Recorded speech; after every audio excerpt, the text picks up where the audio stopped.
জুলাই গণঅভ্যুত্থানের সময় সংগঠিত মানবতাবিরোধী অপরাধের মামলায় ক্ষমতাচ্যুত প্রধানমন্ত্রী শেখ হাসিনা সহ ৩ জনের মামলার রায় ঘোষণা হবে আজ। বিচারপতি মোহাম্মদ গোলাম মর্তুজা মজুমদারের নেতৃত্বে ৩ সদস্যের আন্তর্জাতিক অপরাধ ট্রাইব্যুনাল ১ থেকে আসবে এই রায়। আরো জানাতে ট্রাইব্যুনাল থেকে সরাসরি যুক্ত হচ্ছেন সহকর্মী লিটন মাহমুদ। লিটন, রায় ঘিরে নিরাপত্তা ব্যবস্থা এবং সার্বিক পরিস্থিতি নিয়ে বিস্তারিত জানাবেন। ঈশিতা, আপনি যেমনটি বলছিলেন, রায়কে ঘিরে আসলে যে নিরাপত্তার চাদরের কথা একটু আগেই বলছিলাম, সেই নিরাপত্তার চাদরে কিন্তু ঢেকে ফেলা হয়েছে আন্তর্জাতিক অপরাধ ট্রাইব্যুনাল ১-এর যে চারপাশে এলাকাটি। আমরা যদ্দূর ট্রাইব্যুনাল সূত্রে জানতে পেরেছি, অল্প কিছুক্ষণের মধ্যেই বিচারপতি মোহাম্মদ গোলাম মর্তুজা আর যে নেতৃত্বাধীন যে ৩ সদস্যের বিচারক প্যানেল রয়েছেন তারা কিন্তু এজলাসে উঠবেন এবং এর পরপরই কিন্তু যে রায়, কাঙ্ক্ষিত যে রায়, সেটি কিন্তু ঘোষণা করা হবে। এদিকে রায়ের আগে কিন্তু শহীদ পরিবারের যারা সদস্য রয়েছেন, অর্থাৎ জুলাই গণ অভ্যুত্থানে যারা নিহত হয়েছিলেন সেই সকল শহীদ যারা রয়েছেন সেই পরিবারের সদস্যরা এসেছেন। আমরা দেখেছি যে তারা একে একে আন্তর্জাতিক যে অপরাধ ট্রাইব্যুনাল ১ সেখানে তারা প্রবেশ করেছেন এবং প্রবেশ করবার আগে তারা গণমাধ্যমের সঙ্গে কথা বলেছেন এবং সেখানে কথা বলতে গিয়ে তারা একটি বিষয় বারবার যেটি বলার চেষ্টা করেছেন যে তারা আশা করছেন আজকে যে রায় ঘোষণা করা হবে অল্প কিছুক্ষণ পরে, সেই রায়ে যিনি মূল অভিযুক্ত অর্থাৎ সাবেক যে প্রধানমন্ত্রী রয়েছেন, ভারতে পালিয়ে গেছেন এবং সেখানে অবস্থান করছেন, তাকে যে মৃত্যুদণ্ড বা যে সাজাই হোক না কেন তাকে ফিরিয়ে এনে সেই সাজা যেন কার্যকর করা হয়, এই দাবিটি কিন্তু তারা তুলেছেন।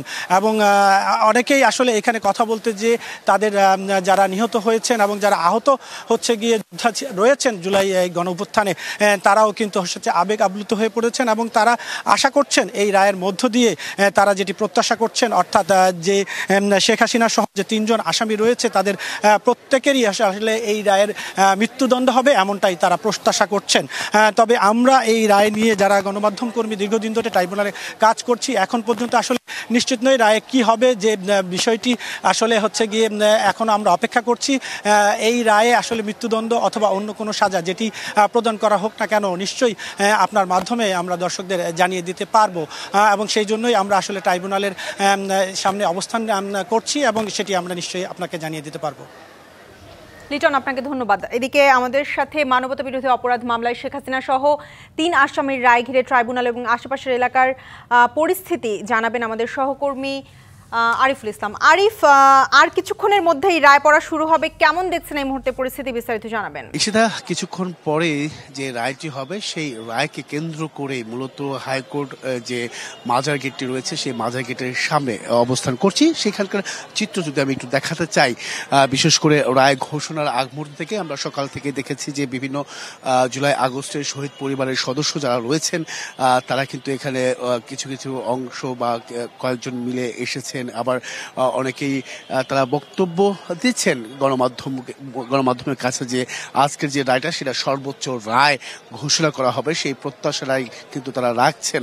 এমনকি আর যদি বলি যে আইন শৃঙ্খলা পরিস্থিতি কিন্তু সেই আগের মতোই রয়েছে। এপিবিএন থেকে শুরু করে সেনাবাহিনী, র্যাব, বিজিবি সহ বিভিন্ন যে গোয়েন্দা সংস্থা তারা কিন্তু কাজ করছে যাতে করে কোনো প্রকার বিশৃঙ্খলার সৃষ্টি না হয়। তবে একটি তথ্য দিয়ে রাখতে চাই যে আমরা কিছুক্ষণ আগে জানতে পেরেছি মূলত যে ৯টা ৫৫ ছবির হাটে একটি ককটেল বিস্ফোরণের ঘটনা ঘটেছে, সেই বিষয়টি আমরা কিছুক্ষণ আগে জানতে পেরেছি। এর পাশাপাশি যদি আমি একটু বলতে চাই যে একটি অস্ত্রসহ 4টি ককটেল উদ্ধার করা হয়েছে বিমানবন্দর, যেটা একতা এক্সপ্রেসের একজন কাছ থেকে উদ্ধার করেছে সেনাবাহিনী, সেই বিষয়গুলোও কিন্তু আমরা দেখেছি। তার মানে বুঝতে পারছেন যে আসলে এখনো পরিস্থিতি খুব একটা ঘোলাটে হয়নি যাতে করে কোনো প্রকার বিশৃঙ্খলা সৃষ্টি না হয়। সেক্ষেত্রে কিন্তু আইন শৃঙ্খলা পরিস্থিতি একেবারে কঠিন নজরদারিতে রেখেছে পুরো হাইকোর্ট চত্বর নয়, হাইকোর্টের আশেপাশে যে গুরুত্বপূর্ণ জায়গাগুলো রয়েছে সেই জায়গাগুলোতে।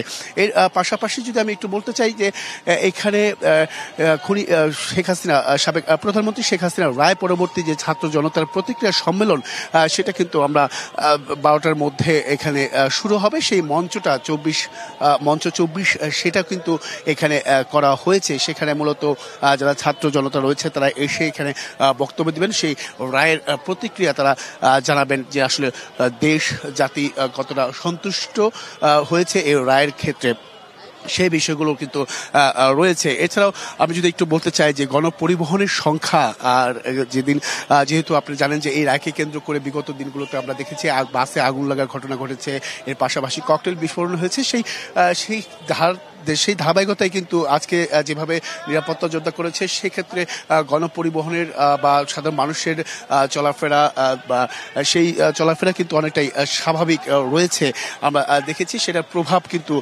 খুব একটা দেখিনি। এখানে বিভিন্ন স্লোগান দেওয়া হচ্ছে, যারা জুলাই আগস্টে শহীদ হয়েছেন সেই শহীদদের পরিবারের সদস্যরা তারা এসে সেই রায়ের বিষয়ে তারা কিন্তু বিভিন্ন স্লোগান দিচ্ছেন এবং কি সর্বোচ্চ শাস্তির দাবিও কিন্তু করছেন এই স্বজনরা। তারা বরাবরই বলেছেন যে হত্যাকাণ্ড চালিয়েছেন সেটার আসলে কখনোই মাপ হওয়ার যোগ্যতা রাখে না বা যোগ্য নয়। সেই পরিসরেই কিন্তু এখানে মূলত বোঝা যাবে যে রায়ের পরবর্তী যে প্রতিক্রিয়া, যারা স্বজন রয়েছেন তাদের যে প্রতিক্রিয়া, সেই প্রতিক্রিয়াটি আমরা হয়তো বা তুলে ধরার চেষ্টা করতে পারবো রায়ের ঘোষণার পরবর্তী সময়ে। এখানে শুধুমাত্র যে গণমাধ্যম কর্মী রয়েছে তা কিন্তু নয়, এখানে প্রত্যেক জায়গা থেকেই যে গোয়েন্দা সংস্থার বা নিরাপত্তার যে যারা কাজ করছেন তারা কিন্তু এখানে উপস্থিত রয়েছেন। পাশাপাশি সাধারণ মানুষও কিন্তু এখানে উপস্থিত রয়েছেন। যে আজকের যে রায় সেটা আসলে কি হতে পারে বা কি হবে সেটার জন্য কিন্তু সবাই প্রত্যেকেই আমরা এখানে অপেক্ষা করছি। এবং কি এখানে যারা এই আপনি জানেন যে আজকে শাটডাউন যেটা কর্মসূচি ছিল, কর্মসূচি নিষিদ্ধ আওয়ামী লীগের ডাকা যে আজকে শাটডাউন, সেটা গতকালকে ছিল এবং কি আজকে ছিল। সেই গতকাল থেকেই আমরা দেখেছি যে ব্যাপক তৎপরতা রয়েছে আইন শৃঙ্খলা বাহিনী, যাতে করে কোনো প্রকার কোথাও কোনো ধরনের অঘটন কিংবা বিশৃঙ্খলা সৃষ্টি করতে না পারে কেউ। এবং কি সেখানটায় শুধু যদি আমি বলি মৎস্য ভবন থেকে শুরু করে এখানে আপনার প্রেস ক্লাব রয়েছে, ঢাকা বিশ্ববিদ্যালয়, টিএসসি, শাহবাগ সহ আর অন্যান্য যে জায়গাগুলো গুরুত্বপূর্ণ স্থানগুলো রয়েছে সেখানেও কিন্তু ব্যাপক কঠিন নজরদারিতে রেখেছে। এখানে অনেকেই এসেছেন, আমি একটু যদি তাদের সঙ্গে একটু কথা বলতে চাই, যারা শহীদ পরিবারের সদস্য বা এখানে এসেছেন যারা, একটু কথা বলতে চাই। হাসিনাকে হস্তান্তর করে খুনি হাসিনাকে প্রকাশ্যে জনসম্মুখে ফাঁসির। আপনি এখানে আসছেন কেন একটু যদি বলতেন আমাদেরকে।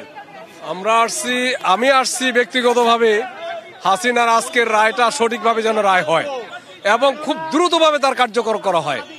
যেমন বজলুল হুদার রায় হয়েছিল, কিন্তু রাতের আধারে ফাঁসি কার্যক্রম করতে যাইয়া ফাঁসি না হয়ে তাকে জবে করা হয়েছিল। সেটা আমি চাই না। আমি চাই তার দিনের বেলায় হয়তো বাইতুল মোকাররমের সামনে আর না হয় জাতীয় ঈদগাহর সামনে তার কার্যক্রম করা হবে। আপনি এখানে এসেছেন কি কারণে একটু যদি বলতেন, যে রায়ের বিষয়টা যদি একটু বলতেন, রায় কি ধরনের রায় হতে পারে?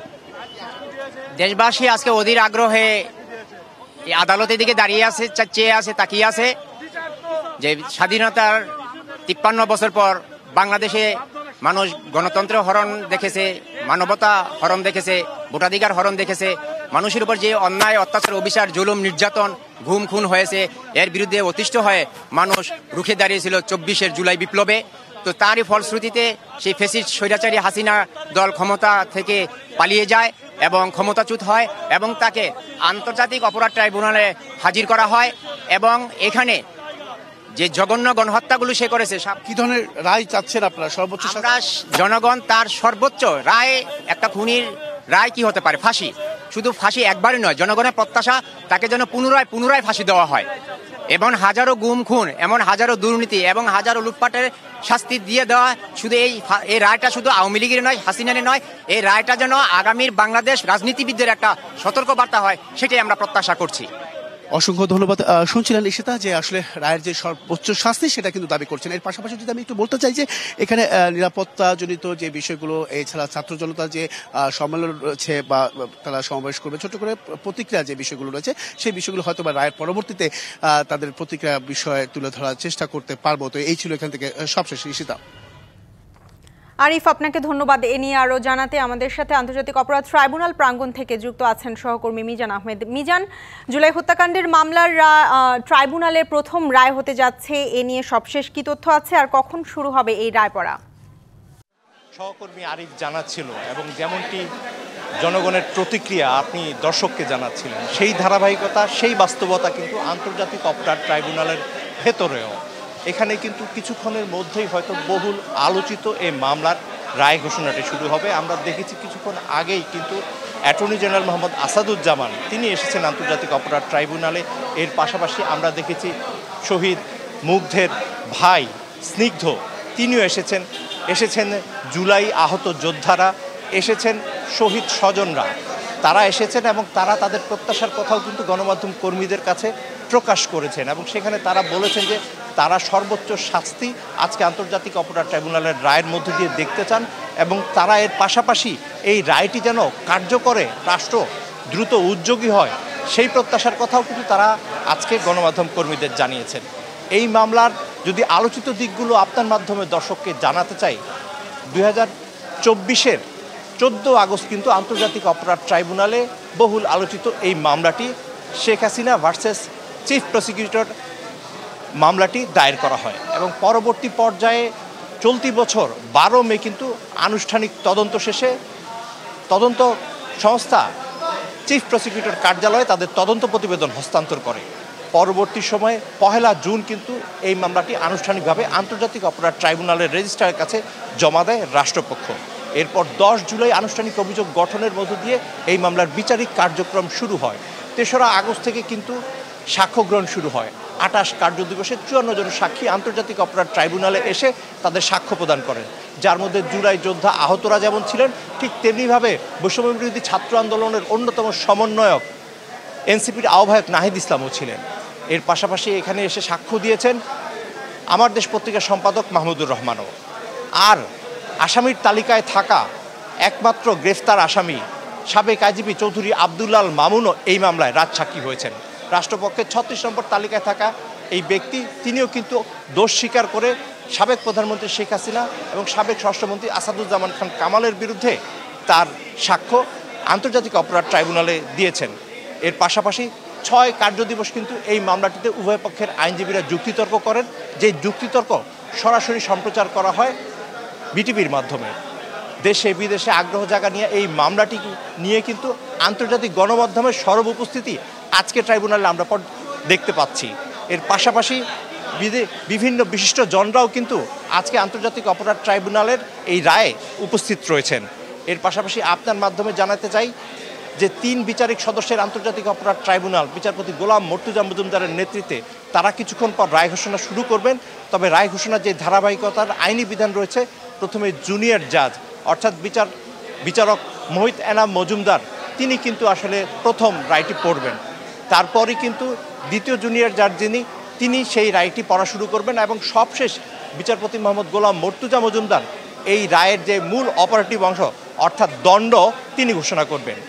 রায় পরবর্তী কী প্রক্রিয়া হতে পারে সে বিষয়েও আপনার মাধ্যমে দর্শককে জানাতে চাই। আইনজীবীরা জানিয়েছেন যে পূর্ণাঙ্গ রায় প্রকাশ করার পর আনুষ্ঠানিকভাবে রেজিস্ট্রার কার্যালয়ের মাধ্যমে যখন পূর্ণাঙ্গ রায়টি প্রকাশ হবে, সেই পূর্ণাঙ্গ রায় প্রকাশ হওয়ার 30 কার্যদিবসের মধ্যে সংক্ষুব্ধ যে কোনো পক্ষ সেই রায়ের বিরুদ্ধে আপিল করতে পারবেন। তবে যেহেতু আন্তর্জাতিক অপরাধ ট্রাইব্যুনাল 3 সদস্যের বিচারিক বেঞ্চ, সেহেতু হাইকোর্টে নয়, এই আবেদনটি সরাসরি চলে যাবে আপিল বিভাগে। অর্থাৎ সর্বোচ্চ আদালতেই কিন্তু চূড়ান্ত নিষ্পত্তি হবে জুলাই আগস্টে সংগঠিত মানবতা বিরোধী অপরাধে এই 3 আসামির কার দ্বন্দ্ব কতটুকু হবে। তবে এই বিচারিক রায়ের যে আনুষ্ঠানিকতা, এর পাশাপাশি আরেকটি বিষয় কিন্তু রাষ্ট্রপক্ষকে চ্যালেঞ্জের মুখে পড়তে হতে পারে। সেক্ষেত্রে পলাতক দণ্ডিত আসামিদের যে ফিরিয়ে আনার যে কার্যক্রম, সে নিয়েও কিন্তু আজকে শহীদ ও আহতরা তারা কিন্তু তাদের প্রত্যাশা স্পষ্ট করেছে গণমাধ্যমের কাছে। তারা বলেছেন অনেক সময় হয়েছে, এক্ষেত্রে রাষ্ট্রের আরও তৎপরতা তারা দেখতে চান। তো কিছুক্ষণ পরই হয়তো রায় ঘোষণা শুরু হবে। আপনার মাধ্যমে আরও জানিয়ে দিতে চাই, এই মামলায় সুনির্দিষ্ট যে 5টি অভিযোগ সাবেক প্রধানমন্ত্রী শেখ হাসিনা, সাবেক স্বরাষ্ট্রমন্ত্রী আসাদুজ্জামান খান কামাল এবং সাবেক আইজিপি চৌধুরী আব্দুল্লাহ মামুনের বিরুদ্ধে আনা হয়েছে। সেই 5টি অভিযোগের প্রথমটি হচ্ছে 14 জুলাই গণভবনের সংবাদ সম্মেলনের রাজাকার সম্পর্কিত উস্কানির অভিযোগ। এই অভিযোগের মাধ্যমে অপরাধ সংগঠনের একটি বড় ভূমিকা রেখেছেন সাবেক প্রধানমন্ত্রী, সাবেক স্বরাষ্ট্রমন্ত্রী এবং সাবেক আইজিপি, এমনটি বলা হয়েছে সেই প্রথম অভিযোগে। দ্বিতীয় অভিযোগটি রয়েছে হেলিকপ্টারে করে গুলি ছোড়া, ড্রোন ব্যবহার করা এবং মরণাস্ত্র প্রয়োগ করে আন্দোলনকারীদের দমাবার নির্দেশনা। তৃতীয় অভিযোগটি রয়েছে রংপুরে আবু সাইদ হত্যা মামলা। আর চতুর্থ অভিযোগটি রয়েছে চাংখারপুরে 6 জনকে হত্যার মামলা। আর পঞ্চম ও সর্বশেষ অভিযোগটি রয়েছে আশুলিয়ায় 6 জনকে পুড়িয়ে হত্যার মামলায়। এই 5টি অভিযোগেই কিন্তু রাষ্ট্রপক্ষ থেকে 21টি ভিডিও ক্লিপ, 4টি অডিও ক্লিপ আন্তর্জাতিক অপরাধ ট্রাইব্যুনালের প্রমাণ হিসেবে দাখিল করা হয়েছে। যেখানে দেখা গিয়েছে 18 জুলাই সাবেক ঢাকা দক্ষিণের মেয়র তাপসের সঙ্গে সাবেক প্রধানমন্ত্রী শেখ হাসিনার কথোপকথন, যেই কথোপকথনে মারণাস্ত্র প্রয়োগের বিষয়টি এবং হেলিকপ্টার ব্যবহারের বিষয়টি তাদের কথোপকথনে উঠে এসেছে। পাশাপাশি আওয়ামী লীগ সরকারের রাজনৈতিক সহযোদ্ধা জাসদ সভাপতি হাসানুল হক ইনুর সাথে সাবেক প্রধানমন্ত্রী শেখ হাসিনার কথোপকথনও কিন্তু আন্তর্জাতিক অপরাধ ট্রাইব্যুনালে সবাইকে শোনানো হয়েছে। সরাসরি সম্প্রচার করা সেই অডিও কথোপকথনে দেখা গিয়েছে এই আন্দোলনকারীদের দমাবার ক্ষেত্রে বিভিন্ন কৌশল নেয়ার ক্ষেত্রে যে কৌশলগুলোর পরবর্তী পর্যায়ে বাস্তবিকভাবেই প্রয়োগ করা হয়েছে বলে রাষ্ট্রপক্ষ থেকে যুক্তি তোলা হয়েছে। যদিও এই সবই অভিযোগ নাকচ করেছে আসামি পক্ষের আইনজীবী। কিছুক্ষণ আগেও তিনি গণমাধ্যম কর্মীদের সাথে কথা বলেছেন। রাষ্ট্রনিযুক্ত আইনজীবী আমির হোসেন যেমনটি জানিয়েছেন যে কোনো অভিযোগই কিন্তু রাষ্ট্রপক্ষ প্রমাণ করতে পারেননি এবং তিনি প্রত্যাশা করেন তার যেই 2 আসামি রয়েছে সেই 2 আসামি খালাস পাবে। তো সবশেষ আসলে চূড়ান্ত সিদ্ধান্ত কী আসে ট্রাইব্যুনালে, কে কতটুকু দণ্ডিত হয়, কোন অপরাধে কী সাজা হয় কিংবা খালাস হয়, এই সবই আসলে জানা যাবে রায় ঘোষণার পর। সেই পর্যন্ত আমাদের অপেক্ষা করতে হবে। রায় ঘোষণার পর যে কোনো তথ্য আপনার মাধ্যমে পরবর্তী সময় আমরা দর্শককে জানিয়ে দেব। ফিরে যাচ্ছি স্টুডিওতে আপনার কাছে। মিজান, আপনাকে ধন্যবাদ। এদিকে রাজধানীর নিরাপত্তা ব্যবস্থা নিয়ে জানাতে শাহবাগ থেকে যুক্ত আছেন আমাদের সাথে সহকর্মী ফরহাদুজ্জামান। ফরহাদ, ট্রাইব্যুনাল এবং আশেপাশের এলাকার পরিস্থিতি আমরা আমাদের সহকর্মীদের কাছ থেকে জানছিলাম। আপনি আছেন এই মুহূর্তে শাহবাগে, সেখানকার অবস্থা কেমন দেখছেন?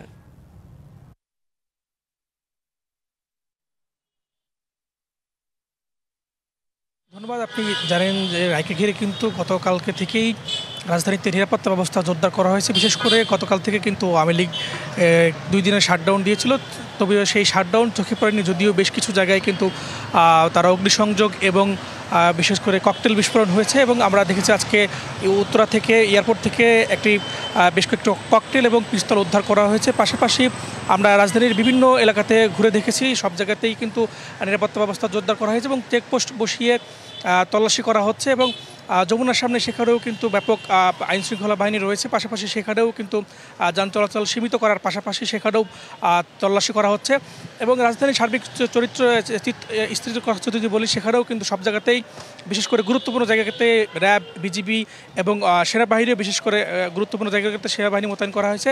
পাশাপাশি আমরা এই মুহূর্তে রয়েছে শাহবাগ, এখানেও আপনারা দেখতে পাচ্ছেন যে এখানেও কিন্তু রয়েছে র্যাব, বিজিবি এবং সেনা পুলিশ রয়েছে।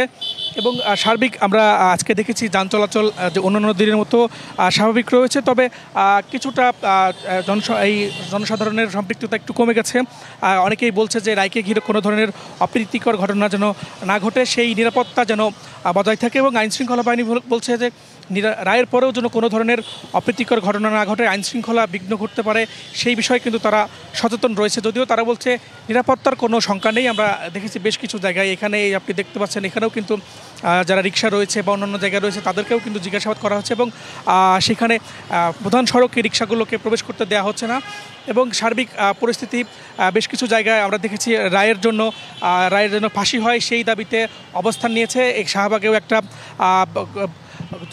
জনজোট বিপ্লবী মঞ্চ বসেছিল, তারা একটি মিছিল নিয়ে হাইকোর্টের উদ্দেশ্যে গেছেন। এবং অন্য জায়গাতেও আমরা দেখেছি বেশ কিছু সংগঠন সহ যারা জুলাই সংগঠন রয়েছে সেই সংগঠনগুলো বসেছেন এবং তারা দাবি জানিয়েছেন শেখ হাসিনা সহ আজকে যাদের রায় দেওয়ার কথা আছে সেই রায়গুলোর জন্য ফাঁসির রায় দেওয়া হয় সেই দাবিতে তারা বসেছেন। এবং আইনশৃঙ্খলা রক্ষার জন্য যারা নিয়োজিত রয়েছেন তারাও একদম সচেষ্ট রয়েছেন এবং কোনো ধরনের অপ্রীতিকর ঘটনা যেন না ঘটে সেই বিষয়ে তারা কাজ করছেন।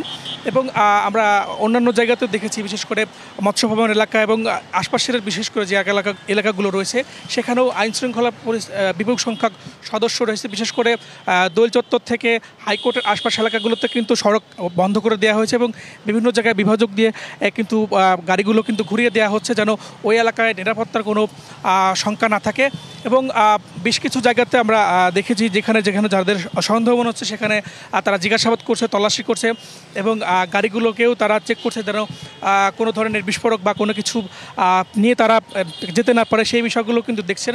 আপনি জানেন যে রাত থেকে বেশ কয়েকটি বাসে অগ্নিসংযোগ করা হয়েছে, বিভিন্ন ইসের সামনে গুরুত্বপূর্ণ জায়গাগুলোতে কিন্তু ককটেল বিস্ফোরণ করা হয়েছে, বিশেষ করে উপদেষ্টা রেজওয়ানা হাসানের বাসার সামনে এবং আমরা দেখেছি এনসিপির কার্যালয়ের সামনে কিন্তু ককটেল বিস্ফোরণ করা হয়েছে। এবং জনগণ যাতে সাধারণ মানুষ যেন কোনো ধরনের আতঙ্কিত না হয় সেই বিষয়গুলোকে কিন্তু গুরুত্ব দেওয়া হচ্ছে এবং রায়কে ঘিরে যেন সারা রাজধানী সহ সারা দেশে যেন কোনো ধরনের অস্থিতিশীল পরিবেশ তৈরি করতে না পারে সেই বিষয়গুলো তারা গুরুত্ব দিচ্ছে এবং সাদা পোশাকেও বিভিন্ন গোয়েন্দা সংস্থা রয়েছে যারা এই বিষয়গুলোতে কাজ করছে।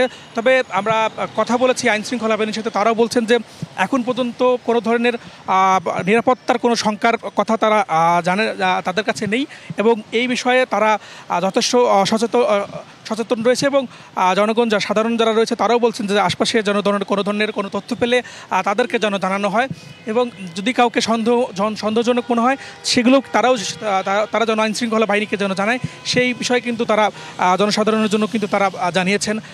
আমরা এই মুহূর্তে শাহবাগ রয়েছে, সেখানেও কিন্তু যান চলাচল স্বাভাবিক রয়েছে, পাশাপাশি এখানে আনসার রয়েছে এবং অন্যান্য বাহিনীও রয়েছে, তারাও এখানে কোনো ধরনের অপ্রীতিকর ঘটনা যেন না ঘটে এবং টিএসসিতে এবং উন্মুক্ত জায়গাগুলোতে যেখানে আজকে প্রজেক্টরের মাধ্যমে যেখানে এই রায় দেখানো হবে সেখানেও কিন্তু আইনশৃঙ্খলা বাহিনীর নিরাপত্তায় নিয়োজিত রয়েছে যেন কোনো ধরনের আইনশৃঙ্খলা পরিস্থিতি বিঘ্ন না ঘটে এবং আমরা দেখেছি মেট্রো রেল চলাচল স্বাভাবিক রয়েছে, পাশাপাশি যারা বাসে এবং অন্যান্য যানবাহনে যারা যাতায়াত করছে তারাও যেন নিরাপত্তা বোধ করে সেখানেও কিন্তু আমরা দেখেছি আইনশৃঙ্খলা বাহিনী মোতায়েন করা হয়েছে।